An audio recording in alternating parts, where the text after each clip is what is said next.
Mossad ഇസ്രയേലിൻ്റെ ചാരസംഘടന. ലോകത്തെ ഏറ്റവും പ്രസിദ്ധമോ കുപ്രസിദ്ധമോ ആയ ഒരു ഏജൻസിയാണ് മൊസാദ്. നമ്മുടെ പ്രേക്ഷകരോട് കുറേ കാലമായി പറയുന്നുണ്ട്, മൊസാദിൻ്റെ കഥകൾ പറയാം എന്ന്. മൊസാദ് കഥകൾ എന്താ പറയാത്തത് എന്ന് ഒരുപാട് പേർ ചോദിക്കുന്നുണ്ട്. വാക്കൊന്നും പാലിക്കില്ല എന്ന് പലരും പറയുന്നുണ്ട്. ആ പരാതി ഇന്ന് തീർക്കുകയാണ്. പ്രിയപ്പെട്ട പ്രേക്ഷകരെ, മൊസാദിൻ്റെ ത്രസിപ്പിക്കുന്ന, സംഭ്രമിപ്പിക്കുന്ന, രണ്ടും ഒന്ന് തന്നെയാണ്, ഒരു പഞ്ചിന് പറഞ്ഞ കഥകൾ ഇന്ന് മുതൽ നമ്മുടെ കുമാർ ചെല്ലപ്പൻ സാർ നിങ്ങളോട് പറയുകയാണ്. നമുക്ക് തുടങ്ങാം. ഏത് കഥയാണ് ആദ്യം പറയുന്നത്? സുനിൽ, ഈ മൊസാദിനെ പറ്റി പറയുന്നതിന് മുമ്പ് ഒരു കാര്യം പ്രത്യേകം ഓർക്കണം. ഇസ്രായേലി ജനതയെക്കുറിച്ചിട്ട് അതിജീവനത്തിൻ്റെ കഥയാണ് ഇസ്രായേലികൾക്ക് എന്നും പറയാൻ. അതെ അതെ അതെ, ലോകം മുഴുവൻ അവരെ ഓടിച്ചു അല്ലേ, ചിതറിച്ചു കളഞ്ഞു. ഷേക്സ്പിയർ അദ്ദേഹത്തിൻ്റെ ഒരു ഡ്രാമ ഉണ്ടല്ലോ, മെർച്ചൻ്റ് ഓഫ് വെനീസ്, അതിനകത്ത് ഷൈലോക്ക് എന്ന് പറയുന്ന ജൂത കച്ചവടക്കാരനെ പറ്റി കൊള്ളപ്പലിശക്കാരൻ, suffering is the badge of our tribe. ഞങ്ങളുടെ വംശത്തിൻ്റെ ഏറ്റവും വലിയ ഐഡൻറ്റിറ്റി എന്ന് പറയുന്നത് സഹനമാണ്. സഫറിങ്, അനുഭവങ്ങൾ, പീഡനങ്ങളാണ്. യഥാർത്ഥത്തിൽ ആധുനിക ഇസ്രായേലും പീഡനങ്ങളിൽ കൂടെ ഉയർന്നു വന്ന ഒരു രാജ്യമാണ്. ഇന്നും ചുറ്റുവട്ടവും ശത്രുക്കളാലാണ് ആ രാജ്യം കിടക്കുന്നത്. എല്ലാവർക്കും അവരോട് അസൂയയാണ്. ഒന്ന് ആലോചിച്ച് നോക്കൂ, രണ്ട് രാജ്യങ്ങൾ, ഇറാനും അതുപോലെ ഇറാഖും, അവർ പ്രത്യേകം പറഞ്ഞ് നടക്കുകയാണ് ലോകം മുഴുവൻ,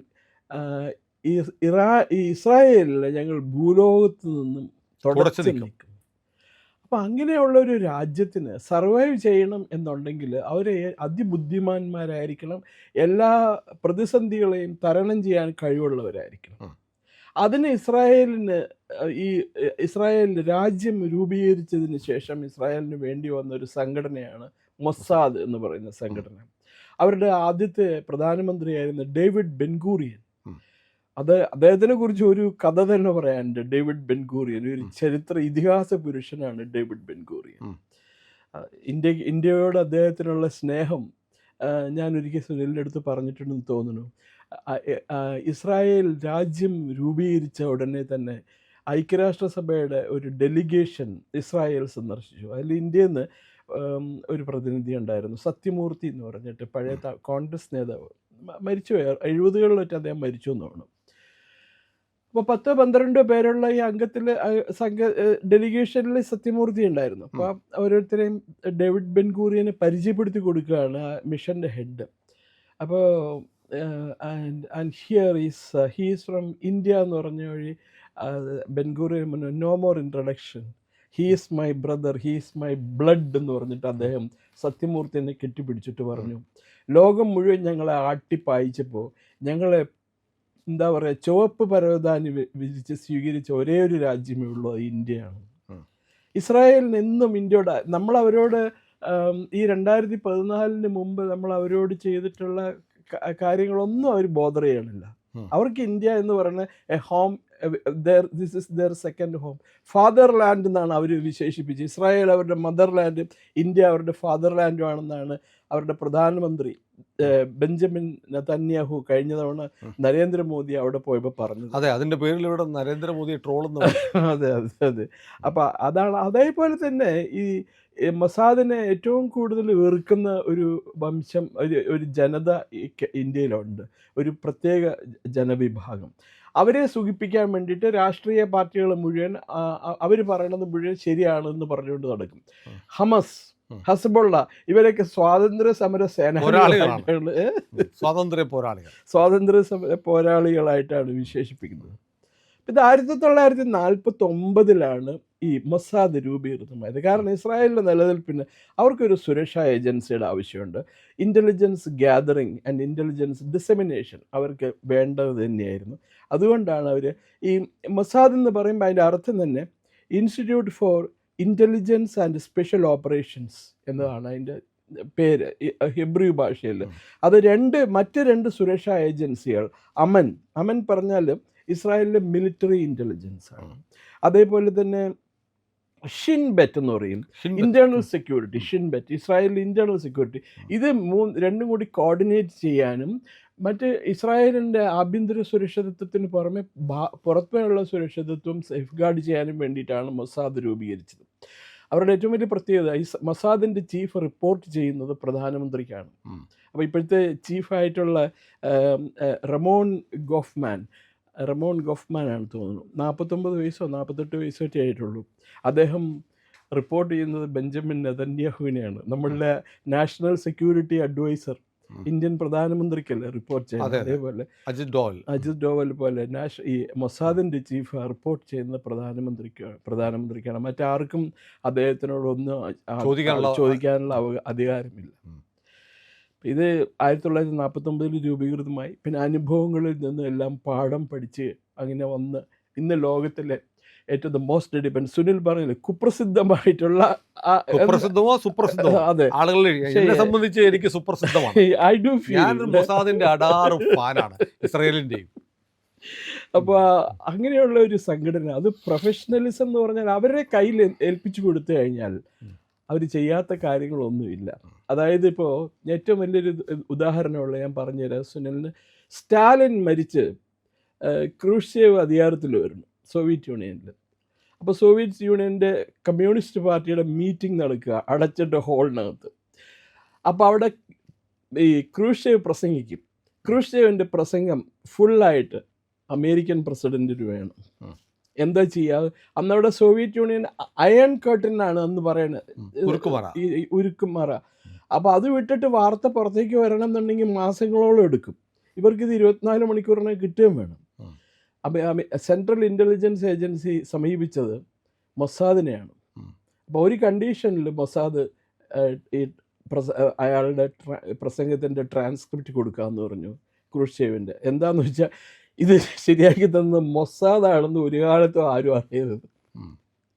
ഇത് നടന്നത് എന്ന് സ്റ്റാലിൻ്റെ മരണശേഷമാണ്. Immediately after the death of Stalin 1950s കണ്ടിട്ടല്ലേ സ്റ്റാലിൻ മരിക്കണേ.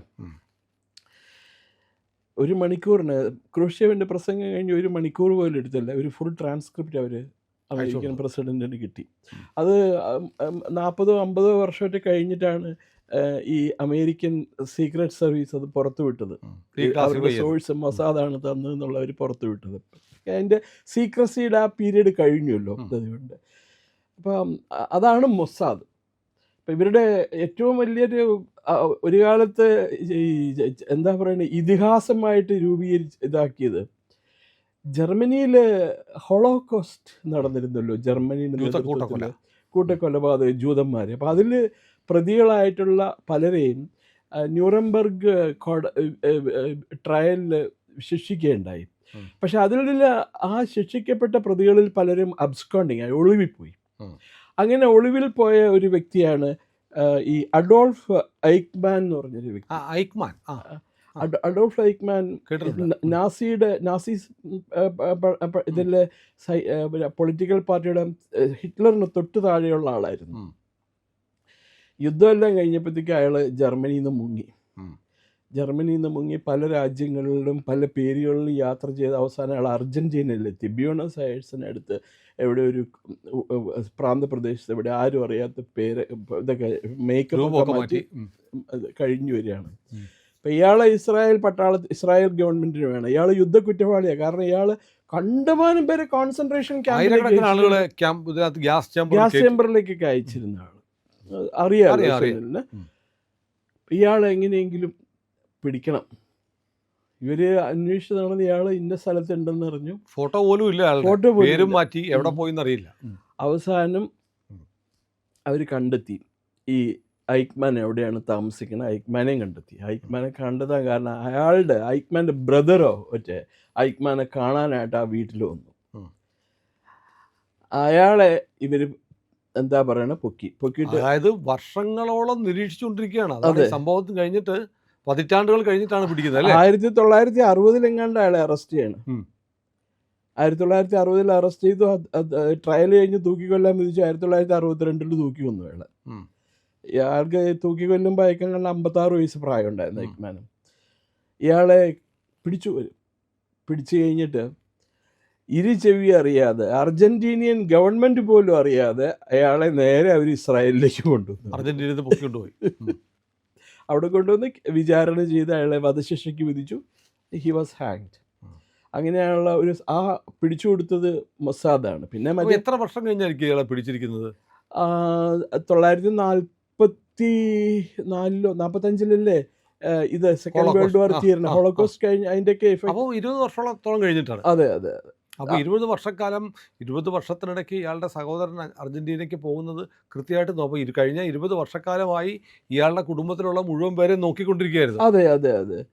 അതുപോലെ പിന്നെ വേറൊരു കാര്യമുണ്ട്. മ്യൂണിക് ഒളിമ്പിക്സിൽ ഒരു കൂട്ടക്കൊലപാതകം നടന്നു, അറിയില്ലേ? ഇസ്രായേലി അത്ലറ്റുകളെ കൂട്ടക്കൊല ചെയ്തു. ബ്ലാക്ക് സെപ്റ്റംബർ എന്ന് പറഞ്ഞൊരു ഓർഗനൈസേഷൻ. അതെനിക്ക് തോന്നുന്നു ജോർദാനിലാണ് അതിൻ്റെ ഹെഡ് ക്വാർട്ടേഴ്സ് എന്ന് തോന്നുന്നു. ജോർദാനാണോ സിറിയയിലാണോ തോന്നുന്നു. ഈ പാലസ്തീനിയൻ ഭീകരവാദികളായിരുന്നു അതിൻ്റെ പിന്നിലുള്ളത്. PLO അവരെ തെരഞ്ഞു പിടിച്ച് ബ്ലാക്ക് സെപ്റ്റംബറിൻ്റെ ഓരോ നേതാക്കന്മാരെ അവർ കൊന്നു. മൊസാദുകാർ കൊന്നു. അവരെവിടെ പോയി ഒളിച്ചു കഴിഞ്ഞാലും. പിന്നെ ഇപ്പോൾ ബ്ലാക്ക് സെപ്റ്റംബർ ഇല്ല, പേര് കേൾക്കുമ്പോൾ ഈ തീവ്രവാദികൾ അപ്പം താഴ്ത്തു വീഴും പേടിച്ചിട്ട്. പിന്നെ വേറൊരു സംഭവം ഉള്ളത്, കുറച്ച് വിദേശ ടൂറിസ്റ്റുകൾ ഇന്ത്യയിലെ കാശ്മീരിൽ കാണാനായിട്ട് വന്നപ്പോൾ അവരെ തട്ടിക്കൊണ്ടുപോയി. ജമ്മു കാശ്മീർ ലിബറേഷൻ ഫ്രണ്ടിൻ്റെ ഭീകരവാദികൾ. അവരുടെ തടവിൽ കഴിയുന്ന JKLF ഭീകരരെ വിട്ടയക്കണം, എന്നാലേ ഇവരെ വിടുള്ളൂ, അല്ലെങ്കിൽ ഞങ്ങൾ ഇവരെയൊക്കെ കൊല്ലും എന്ന് പറഞ്ഞു. ആരോ ഇതിനകത്ത് നമ്മുടെ ഇന്ത്യ ഗവൺമെൻറ്റിൽ ഒരു മിടുക്കനായ ഉദ്യോഗസ്ഥനുണ്ടായിരുന്നു, IPS ഉദ്യോഗസ്ഥനുണ്ടായിരുന്നു. അയാൾ പറഞ്ഞു കുഴപ്പമില്ല, ഇന്ത്യ ഗവൺമെൻറ് ഇസ്രായേലി ഗവൺമെൻറ്റിനെ ബന്ധപ്പെട്ടിട്ടുണ്ട്, മിക്കവാറും മൊസാദിൻ്റെ ടീം ഇവിടെ വരും അവരെ രക്ഷപ്പെടുത്താനായിട്ടെന്ന് പറഞ്ഞു. 1 മണിക്കൂർ വേണ്ടി വന്നില്ല, അവരെ മുഴുവൻ വിട്ടയച്ച്. മൊസാദിനെ ഒന്നും വിളിക്കണ്ട, നിങ്ങളുടെ ആൾക്കാർ വീട്ടിൽ പോകണം പറഞ്ഞല്ലേ മതി. അപ്പം അതേപോലെ ഭയപ്പെടുത്തുന്ന ഒരു ഭയം എതിരാളികളുടെ മനസ്സിൽ സൃഷ്ടിക്കുന്ന ഒരു സംഘടനയാണ് മൊസാദ്. അപ്പോൾ നമുക്ക് ഈ ബ്ലാക്ക് സെപ്റ്റംബർ ഉൾപ്പെടെ ഒരുപാട് കഥകൾ വിശദമായിട്ട് പറയാനുണ്ട്. ഓരോന്നായിട്ട് ഓപ്പറേഷൻ എൻഡവേ, പിന്നെ ബ്ലാക്ക് സെപ്റ്റംബർ, അങ്ങനെ ഒരുപാട് കഥകൾ. ഏറ്റവും അവസാനം വരുമ്പോഴത്തേക്ക് നമ്മുടെ ഇപ്പോഴത്തെ പ്രധാനമന്ത്രി ബെഞ്ചമിൻ നെതന്യാഹുവിൻ്റെ സഹോദരനായ നെതന്യാഹു, അദ്ദേഹം കൊല്ലപ്പെടുന്നത് ഓപ്പറേഷന്റെ കമാൻഡർ ആയിരുന്നു. ആ കഥകളൊക്കെ നമുക്ക് വിശദമായി പറയാനുണ്ട്. ഇതൊരു പൈലറ്റ് എപ്പിസോഡാണ് പ്രിയപ്പെട്ടവരെ. നമ്മൾ വിശദമായി നിങ്ങൾ അത് കേട്ടിട്ടില്ലാത്ത, ചിലപ്പോൾ എൻഡവേ ഓപ്പറേഷൻ എന്ന് കേട്ടിട്ടുണ്ടാവും, അതെങ്ങനെയാണ് ഒരു വിദേശ രാജ്യത്താണ്, ഈദി അമീൻ്റെ രാജ്യത്ത് ഇസ്രയേലി വിമാനം തട്ടിക്കൊണ്ടുപോയ കഥയാണ്. അവിടെ ഈദി അമീൻ്റെ പട്ടാളം, എയർ ഫ്രാൻസിൻ്റെ ഈദി അമീൻ്റെ പട്ടാളം അവരെ സഹായിക്കുമായിരുന്നു. എന്നിട്ട് എങ്ങനെയാണ് അവിടെ പോയി ഇറങ്ങി രക്ഷപ്പെടുത്തി കൊണ്ടുവന്നത് എങ്ങനെയാണെന്നൊക്കെയുള്ള സിനിമകളിൽ കാണുന്നതിനേക്കാളും വലിയ കഥകൾ. അതാണ് നമുക്കിനി പറയാനുള്ളത്. എല്ലാ ആഴ്ചയും ഒരെപ്പിസോഡ് വീതം നമ്മൾ ഈ മൊസാദിൻ്റെ കഥ ആരംഭിക്കുകയാണ്. ഇതൊരു പൈലറ്റ് എപ്പിസോഡാണ്. ഇത് തന്നെ നിങ്ങൾക്ക് ഒരുപാട് ഇഷ്ടപ്പെട്ടു എന്ന് ഞാൻ കരുതുന്നു. അടുത്ത നമ്മുടെ ലക്കം മുതൽ മൊസാദ് കഥകൾ ഉറപ്പായും കാണുക. ചാനൽ സബ്സ്ക്രൈബ് ചെയ്യുക. പറയുന്നത് കുമാർ ചെല്ലപ്പൻ സാറാണ്. കേൾക്കാൻ ഞാനും നിങ്ങളുമുണ്ട്.